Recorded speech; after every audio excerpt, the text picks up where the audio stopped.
Hello and welcome to Annie's Short Stories. I hope you enjoy this story. I'm going to try and upload a new story each day. The Phantom of Appuldurcombe House. The Isle of Wight, known for its tranquil beauty, held secrets darker than its lush greenery suggested. Holly Arnold, an ambitious historian, had been lured to Appuldurcombe House by whispers of its eerie past. Once a grand Baroque mansion, the house now stood in disrepair, its walls sagging under the weight of centuries. Holly was there to document its history for a forthcoming book.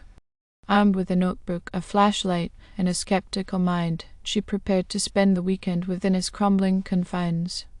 The locals had warned her about the Phantom, a tragic noblewoman who, it was said, haunted the halls. Holly brushed off their warnings as local folklore designed to scare away trespassers. As the sun dipped below the horizon, the house revealed its true character. Shadows crept along the cracked walls, the wind howled through broken windows, and the air grew heavy with a peculiar chill.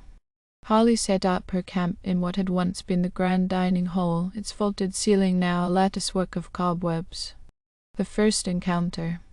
That night Holly awoke to the sound of soft sobbing. It echoed through the halls, faint yet distinct. Ripping her flashlight, she ventured into the corridor, the beam slicing through the oppressive darkness. "Hello?" Holly's voice trembled slightly, though she tried to sound authoritative. The sobbing stopped. Silence fell, so deep it seemed alive. Then a figure materialized at the end of the hallway. Dressed in a tattered gown of silvery grey, the apparition's face was pale and streaked with spectral tears. Her hollow eyes locked onto Holly's. "Why do you disturb my sorrow?" the ghostly woman whispered. Holly froze, every rational thought in her mind dissolving into primal fear. But curiosity, stronger than terror, forced her to speak. "Who?" The figure turned away, gliding down the hallway. Holly followed, her steps hesitant but compelled by an unshakable need to understand. The noblewoman's tale. The ghost led Holly to a ruined chamber where a portrait hung askew on the wall. The painting depicted a young woman with hauntingly familiar features, her expression both regal and melancholic. "I am Lady Alina. This was my home. I was to marry the Earl of Ventnor." As Alina recounted her story, the room seemed to shift. Holly found herself transported to a vivid memory. The once ruined chamber now gleamed with opulence, filled with guests in elegant attire. But the joy was short-lived. A scorned lover had exposed a damning secret, ruining Alina's reputation. The Earl abandoned her at the altar, and the shame drove her to despair. That very night she leapt from the mansion's tower. "I cannot rest," Alina said. "I am bound here by the lies and treachery that ended my life." The investigation. Determined, Holly delved into Appuldurcombe's history. She pored over old documents stored in the basement, now a labyrinth of damp and decay. Among the brittle pages, she discovered letters revealing a conspiracy. A jealous maid, dismissed by Alina for theft, had fabricated the scandal. The Earl's pride and gullibility had sealed Alina's fate. But uncovering the truth was not enough. Alina's spirit remained tethered, her anguish unrelieved. "But you must restore my honor." The ritual of release. Holly organized a small gathering in the mansion, inviting local historians and media. By candlelight, she recounted Alina's tale, presenting the letters as evidence. As the story unfolded, the atmosphere grew charged. A cold breeze swept through the room, extinguishing the candles. Alina's ghost appeared, her form more solid than before. She looked at Holly with gratitude. "You have given me peace." As she faded, a sense of profound calm filled the mansion. The sobbing that had once haunted its halls was gone, replaced by silence the peaceful kind. The aftermath. Holly published her book The Phantom of Appuldurcombe House, The Tragedy of Lady Alina, which became a bestseller. Tourists flocked to the mansion, not to gawk at a ghost but to honor a woman whose life had been unfairly marred by deceit. But Holly knew the house still held secrets. On her final visit, she stood by the tower where Alina had ended her life. The air was quiet, the view of the Isle of Wight breathtaking. And for a moment Holly thought she saw Alina's silhouette in the distance, walking into the horizon, free at last. echoes of the past. Though Lady Alina's spirit had found rest, Appuldurcombe House had become a permanent part of Holly's life. Her book had propelled her into the spotlight, but she often wondered if her journey with the mansion was truly over. Months after her last visit, Holly received a letter from a stranger. It was written on old-fashioned parchment, the ink slightly smudged as though penned in haste. "Dear Miss Arnold, your work with Lady Alina's story has reached my ears.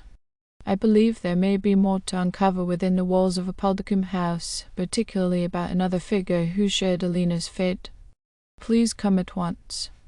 You may be the only one who can help." The letter was unsigned, but the peculiar urgency compelled her to return. The return to Appuldurcombe. Winter had settled over the Isle of Wight when Holly arrived. The bare trees surrounding the mansion looked like skeletal sentinels, and the house itself seemed more decayed than before, as though mourning the story still trapped within. This time, Holly wasn't alone. She brought along a small team, a paranormal investigator named Adam, a photographer named Clara, and an archivist, Evelyn, who specialized in local lore. It will document everything, if there's anything here. Their first night was uneventful. The house was quiet, save for the occasional groan of shifting wood. But on the second night, the quiet shattered. The second spirit. It began with a knock. 3 sharp raps echoed through the house. Adam grabbed his EVP recorder while Holly and Clara followed the sound to the old chapel, a place untouched during her previous visit. The air was heavy with dampness and the faint scent of burnt wood. Suddenly, the temperature plummeted. Clara's camera captured a faint shape, a figure kneeling before the altar. The spirit was different from Alina. This ghost was a man, his face obscured by shadows. He wore a priest's cassock, its hem stained with something darker than time. Holly asked, her voice steady despite the fear curling in her gut. The figure raised his head. His hollow eyes glowed faintly as he rasped, "I seek forgiveness for the lives I destroyed." The ghost identified himself as Father Alaric, a priest who had served the house's chapel in the early 18th century. It was he who had condemned Alina in his sermons, branding her a sinner and sealing her disgrace. Yet his confession revealed something darker. He had secretly loved her, his judgment driven by jealousy and rage. "Her death was my doing," he admitted. Unraveling the web. Father Alaric's words hinted at a deeper conspiracy, one that spanned generations. Holly and her team dug through the mansion's forgotten corners, uncovering relics that painted a grim picture of the noble family that had once resided there. Diaries, letters, and even hidden rooms revealed a history of betrayal, forbidden love, and violent deaths, all tied to the mansion's cursed legacy. Alina had been but one victim of Appuldurcombe's dark past. The final confrontation. On the third night, the team held a séance in the chapel. Evelyn read aloud passages from Alina's recovered letters, interwoven with Father Alaric's confessions. The air crackled with unseen energy as the ghosts of the past seemed to gather, their voices rising in a chorus of grief and accusation. The chapel erupted into chaos. Doors slammed, windows shattered, and a whirlwind of spectral figures encircled the group. Holly stood firm, clutching a locket that had belonged to Alina, a relic she believed held the key to appeasing the spirits. Holly shouted into the maelstrom. "It needs closure." The storm of energy subsided, and the figures dissolved into faint wisps of light. Only Alina and Father Alaric remained, their forms now peaceful. They exchanged a final glance, their unresolved pain replaced by understanding. "Thank you." Father Alaric lingered for a moment longer. "Tell the world what happened here." Then he, too, vanished. Legacy of the Haunted House. Holly's second book, The Secrets of Appuldurcombe House, was met with acclaim.